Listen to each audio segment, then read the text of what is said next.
ومن سيئات أعمالنا من يهده الله فلا مضل له ومن يضلله فلا هادي له وأشهد أن لا إله إلا الله وحده لا شريك له وأشهد أن محمدا عبده ورسوله يا أيها الذين آمنوا اتقوا الله حق تقاته ولا تموتن إلا وأنتم مسلمون يا أيها الناس اتقوا ربكم الذي خلقكم من نفس واحدة وخلق منها زوجها وبث منهما رجالا كثيرا ونساء واتقوا الله الذي تساءلون به والأرحام إن الله كان عليكم رقيبا يا أيها الذين آمنوا اتقوا الله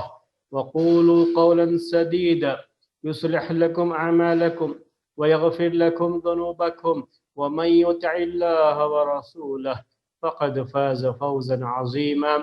أما بعد فإن خير الحديث كتاب الله وخير الهدي هدي محمد صلى الله عليه وسلم وشر الأمور محدثاتها وكل محدثة بدعة وكل بدعة ضلالة وكل ضلالة في النار۔ محترم بھائیوں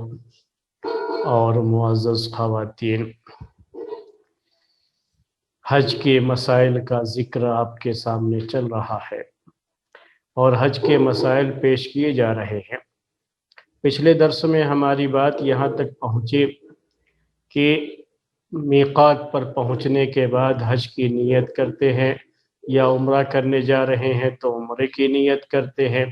حج تمتع کے ارادے سے جاتے ہیں تب بھی پہلے میقات سے عمرے کی ہی نیت کرتے ہیں۔ عمرے کی نیت دل سے ہوتی ہے، حج کی نیت دل سے ہوتی ہے، لیکن زبان سے اسے یہ کہنا بھی ہوتا ہے کہ اللہم لبیک حجا۔ اگر حج کے لیے جا رہے ہیں یا عمرے کے لیے جا رہے ہیں تو کہیں گے اللہم لبیک عمرۃ۔ اگر حج قران کے لیے جا رہے ہیں تو کہیں گے اللہم لبیک عمرۃ وحجا۔ اور اگر حج تمتع ہے تو ہم نے کہا کہ چونکہ پہلے صرف عمرہ ہی کرتے ہیں تو میقات سے یہی جو ہے تلبیہ پہلے اسی سے پکاریں گے کہ اللہم لبیک عمرۃ۔ اس کے بعد جو ہے تلبیہ پکارنا شروع کریں گے، تلبیہ جو کہ لبیک اللہم لبیک لبیک لا شریک لک لبیک ان الحمد والنعمت لک والملک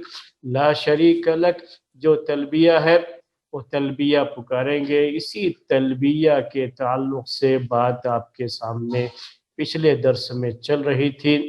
کہ اس تلبیہ کو تلبیۃ التوحید بھی کہا گیا ہے۔ ایک روایت میں احل بالتوحید کا لفظ بھی آیا ہے کہ توحید کے ان کلمات سے تلبیہ جو ہے پکارتے ہوئے آگے بڑھتے ہیں۔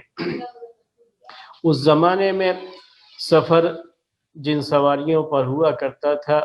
تو میقات سے حرم تک پہنچنے میں ٹائم لگتا تھا، وقت لگتا تھا، تو راستے میں ایسے ہی تلبیہ پکارتے ہوئے توحید کے یہ کلمات زبان سے ادا کرتے ہوئے آگے بڑھتے تھے۔ اس کا حکم کیا وہ بھی میں نے پہلے آپ کے سامنے پچھلے درس میں ذکر کر دیا ہے۔ آج کا درس اب یہاں سے شروع ہو رہا ہے کہ اس زمانے میں جو لوگ گھوڑوں کی، اونٹوں کی سواری کیا کرتے تھے یا پیدل بھی جانے والے جاتے تھے حج اور عمرے کے لیے قریب پاس سے، تو یہ لوگ جب جو ہے احرام باندھ لیتے تھے میقات سے تو اس کے بعد سے زور زور سے تلبیہ کی یہ کلمات پکارتے تھے۔ اور سفر کا انداز اس زمانے میں ہوتا بھی یہی تھا کہ ایک ساتھ جو ہے ایک جماعت نکلتی تھی تو پوری جماعت تلبیہ پکارتے ہوئے آگے بڑھتی تھی۔ تلبیہ یہ پکارنا تو سب کو ہے، یعنی مردوں کو بھی ہے، عورتوں کو بھی ہے، لیکن مردوں کے لیے یہ بات ہے کہ مرد اپنی آواز کو اونچی رکھتے ہیں تلبیہ پکارتے ہوئے، ایسی آواز ہوتی ہے جو دوسروں کو سنائی دیتی ہے، لیکن عورتوں کے لیے یہ حکم نہیں ہے کہ اگر مرد ساتھ میں ہیں تو ان کو اپنی آواز اونچی نہیں کرنی ہے، بلکہ وہ آہستہ آہستہ ہی جو ہے یعنی اونچی آواز میں نہیں بلکہ بہت ہی دھیمی آواز میں جسے کوئی مرد نہ سنے وہ تلبیہ پکارتے ہوئے آگے بڑھیں گے۔ اگر صرف عورتیں ہی ہیں کہیں کسی بھی جگہ پہ اور یا یہ کہ مرد ہیں بھی تو ان کے محرم ہی ہیں، تو ایسے موقع پر ان کا زور سے تلبیہ پکارنا یہ کوئی حرام نہیں ہوگا، یہ جائز ہوگا، اس میں کوئی حرج کی بات نہیں ہوگی۔ تو یہ تلبیہ پکارتے ہوئے چلتے جائیں گے، حج کے اس سفر میں حج کا یہ سفر جاری رہے گا۔ یہ الگ بات ہے کہ آج کل اتنا موقع ملتا نہیں ہے کہ تلبیہ کے یہ کلمات اتنا زیادہ لوگ زبان سے ادا کریں، کیونکہ میقات سے جو پہنچنے کا راستہ ہے، ہوائی سفر جو ہوتا ہے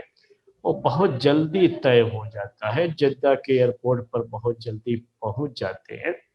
تو اس لحاظ سے بہت کم موقع ملتا ہے۔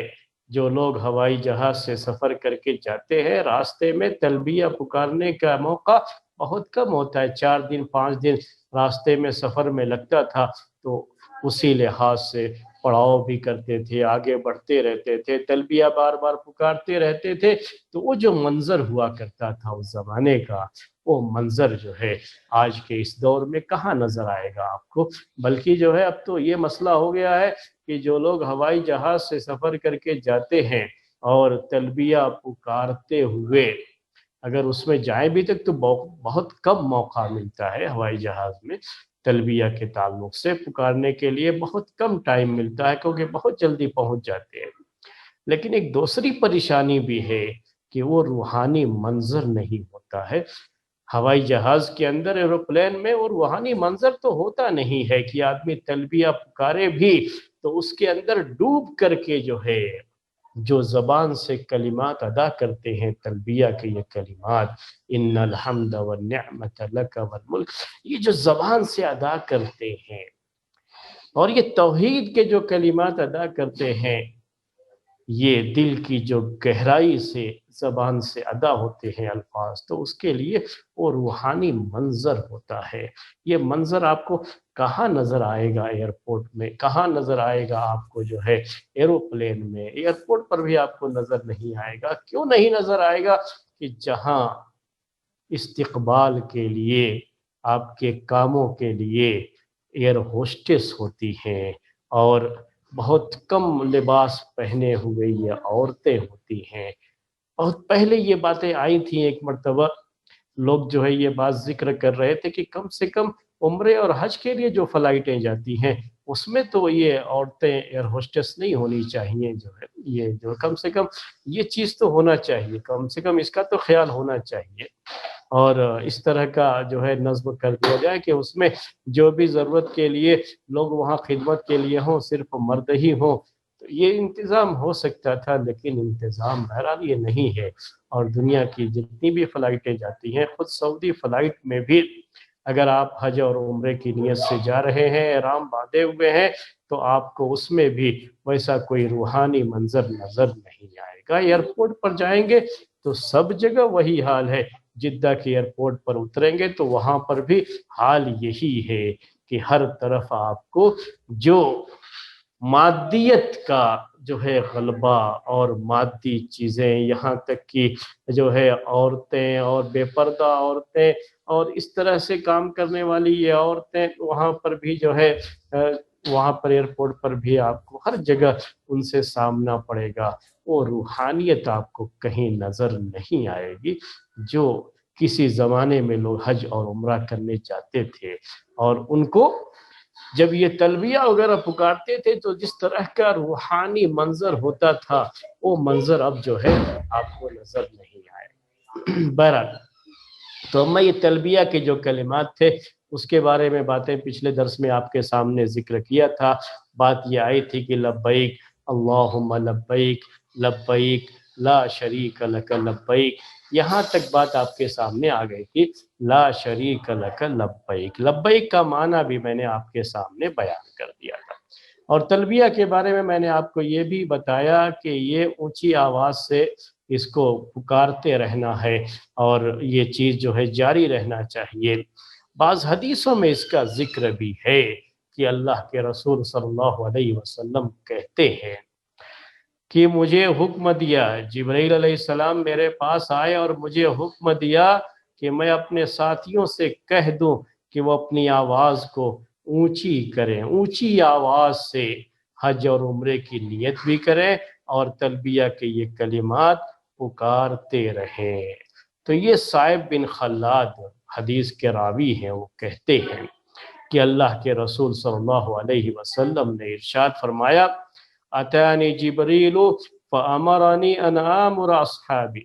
کہ جبرائیل علیہ السلام میرے پاس آئے، انہوں نے مجھے حکم دیا کہ میں اپنے ساتھیوں کو حکم دوں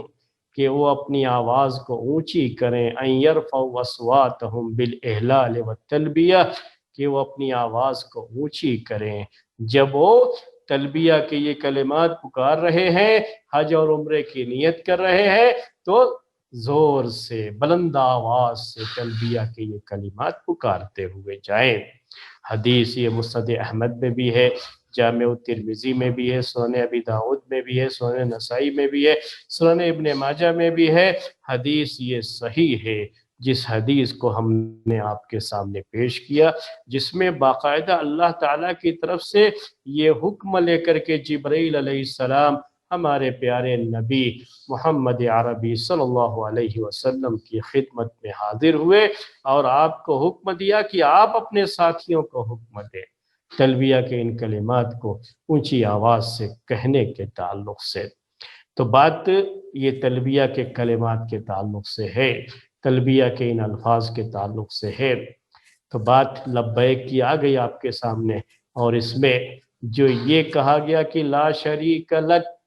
میں نے جاہلیت میں جو اس میں اضافہ کرتے تھے وہ اس کا ذکر بھی پچھلے درس پہ آپ کے سامنے کر دیا تھا۔ اب آگے جو ہے اس میں یہ ہے کہ ان الحمد والنعمت لک والملک لا شریک لک، ان الحمد والنعمت لک والملک لا شریک لک۔ ان الحمد والنعمت مشہور جو ہے یہی ہے، اور عام طریقے سے میں سمجھتا ہوں کہ جو لوگ تلبیہ کے کلمات یاد کر کے جاتے ہیں حج اور عمرے پر، وہ یہی الفاظ اسی طرح سے بولتے بھی ہیں وہ۔ ورنہ ان الحمد یعنی یہ حمزہ کے کسرے کے ساتھ، زیر کے ساتھ ان الحمد والنعمت لک یہ بھی ہے، اور اس کو ایسے بھی پڑھا گیا ہے ان الحمد والنعمت لک والملک لا شریک لک، ایسے بھی پڑھا گیا اس کو ان الحمد لک، اور یہ بھی ان النعمت۔ تو لبیک اللہم لبیک، لبیک لا شریک لک لبیک، ان الحمد والنعمت، ان الحمد والنعمت، یہی عام طریقے سے مشہور ہے، تو یہی آپ بھی جو ہے پڑھتے ہوں گے، اور آپ نے بھی ایسے ہی یاد کیا ہوگا، جو لوگ بھی حج اور عمرہ کرنے گئے ہوں گے تو ایسے ہی یاد کیے ہوں گے۔ اور یہ فقہ حنفی میں زیادہ اسی کا ذکر ہے، اور یہ بھی ذکر ہے کتابوں میں کہ امام ابو حنیفہ رحمۃ اللہ علیہ اس کو ایسے ہی پڑھا کرتے تھے، ان الحمد والنعمت لک، یعنی انا میں جو ہے یہ حمزے کے کسرے کے ساتھ انا پڑھا کرتے تھے۔ اور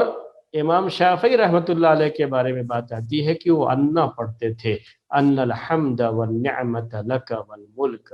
لا شریک لک، ان الحمد۔ انا پڑھنے سے اور انا پڑھنے سے معنی میں کیا تبدیلی آتی ہے وہ میں آپ کے سامنے پیش کرنا چاہ رہا ہوں۔ اس میں کوئی شبہ نہیں ہے کہ جب ہم انا پڑھتے ہیں تو معنی اور زیادہ اس میں تاکید ہوتی ہے، یعنی کس طرح کی تاکید وہ میں آپ کے سامنے اسے کلیئر کر رہا ہوں، واضح کر رہا ہوں۔ ورنہ انا اور انا دونوں میں تاکید کا معنی ہوتا ہے، لیکن کس طرح کی تاکید کی بات میں کرنا چاہ رہا ہوں، بلکہ تاکید کے بجائے ہم عموم کی بات کریں تو زیادہ بہتر ہوتا ہے ایسے موقع پر۔ ان الحمد عربی زبان میں جو لوگ بھی عربک لینگویج کو پڑھے ہوئے ہیں، عربک گرامر کو جانتے ہیں، انہیں پتہ ہے کہ یہ انا انا ان کو حروف مشبہ بالفعل کہا جاتا ہے، اور یہ تاکید کے لیے استعمال ہوتے ہیں، اور دونوں کے استعمال میں تھوڑا فرق یہ ہے کہ انا یہ جب جملے کے شروع میں آتا ہے، کوئی بھی سینٹنس اس کی شروعات ہوتی ہے تو وہاں انا لایا جاتا ہے، اور اگر سینٹنس کے بیچ میں ہوتا ہے تو انا پڑھا جاتا ہے وہاں پر۔ تو جب ہم انا پڑھیں گے تو یہ پہلے والے سینٹنس سے اس کا تعلق ہو جائے گا. لبیک اللہم لبیک لبیک لا شریک لک لبیک، یہ جو پورا سینٹنس ہے اسی سے تعلق کس کا ہے؟ ان الحمد والنعمت لک، اس کا تعلق پہلے سے جڑ جاتا ہے. اور جب ہم انا پڑھتے ہیں تو اس کا تعلق پہلے سے نہیں جڑتا ہے. اب وہ ایک سینٹنس ہو گیا، اب یہاں سے ایک دوسرا سینٹنس ان الحمد والنعمت لک والملک، تو یہ دونوں میں فرق ہوگا.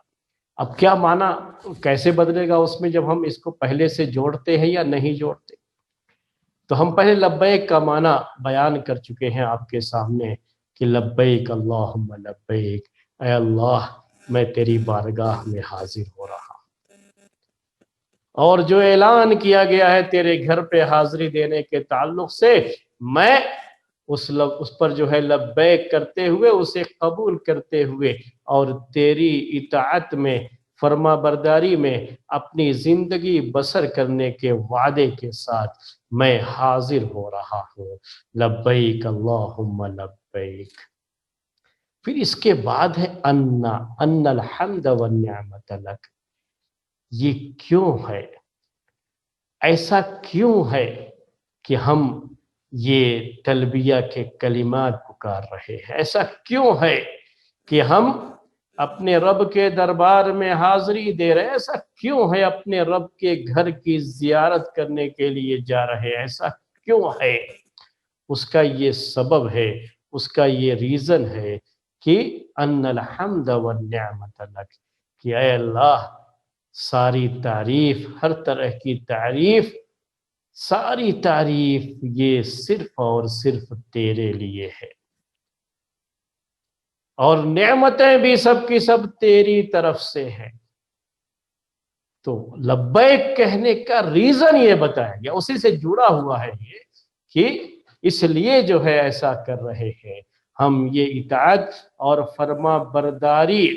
اور اے اللہ تیری خدمت، تیرے گھر کی جو ہے زیارت کے لیے حاضری، یہ ہمارا سب کی سب کس وجہ سے ہے؟ اس لیے کہ تعریف تیری، نعمتیں تیری ہے. اور جب ہم انا پڑھتے ہیں تو معنی کیا ہوگا کہ اللہ تبارک و تعالیٰ سے بندہ وعدہ بھی کرتا ہے، اور ساتھ میں اس کی جو ہے دعوت پہ لبیک کہتے ہوئے، اور اس کے اعلان جو ابراہیم علیہ السلام نے اعلان کیا، جو اپنے رب کی طرف سے اعلان کیا، اس اعلان پر حاضری دیتے ہوئے اپنے رب کے گھر کی زیارت کے لیے جاتا ہے. اب وہ کہتا ہے لبیک، وہ ایک جملہ ہو گیا، ایک سینٹنس ہو گیا کہ میں، اے ہمارے رب، اے اللہ میں تیری پکار پر لبیک کہتے ہوئے حاضر ہو رہا ہوں، تیری اطاعت پر، تیری فرما برداری کرتے ہوئے حاضر ہو رہا ہوں، کیونکہ تیرا کوئی شریک نہیں ہے، تو اکیلا ہے اور تیرا کوئی شریک نہیں ہے. تیرے لیے میں تیرے گھر کی زیارت کے لیے حاضر ہو رہا ہوں. یہاں تک یہ سینٹنس پورا ہو گیا. اس کے بعد ان الحمد والنعمت لک، یقیناً ہر طرح کی تعریف تیرے لیے اور نعمتوں کی بارش بھی، ہر طرح کی نعمت بھی اے ہمارے رب تیری طرف سے. ان الحمد والنعمت لک والملک. تو یہ جو کہا جاتا ہے ان الحمد والنعمت لک، جب انا پڑھتے ہیں تو یہ مستقل سینٹنس ہے، یعنی ہماری یہ تعریف اور اللہ تعالیٰ کی نعمتوں کا یہ ذکر اس لیے نہیں ہے کہ وہ لبیک کرتے ہوئے جو ہے اللہ تعالیٰ کے جو ہے گھر کی زیارت کے لیے جا رہا ہے، اس وجہ سے نہیں. وہ تو ہمیشہ ہی تیری تعریف ہے اور ہمیشہ ہی تیری نعمتوں کی بارش ہے. یہ کوئی اس کے ساتھ خاص نہیں ہے. یہ جو نعمتیں ہیں اور جو ہے تیری تعریف ہے، یہ کوئی جو ہے لبیک کے ساتھ دونوں کا کوئی تعلق نہیں کہ لبیک کہ یہ صدا بلند کر رہے ہیں اس لیے کہ حمد و ثنا تیری ہے، اس لیے کہ نعمتوں کی بارش تیری طرف سے ہو رہی ہے. تو ایسا کچھ نہیں ہے. یہ تو حمد و ثنا ہمیشہ ہے اس رب کی،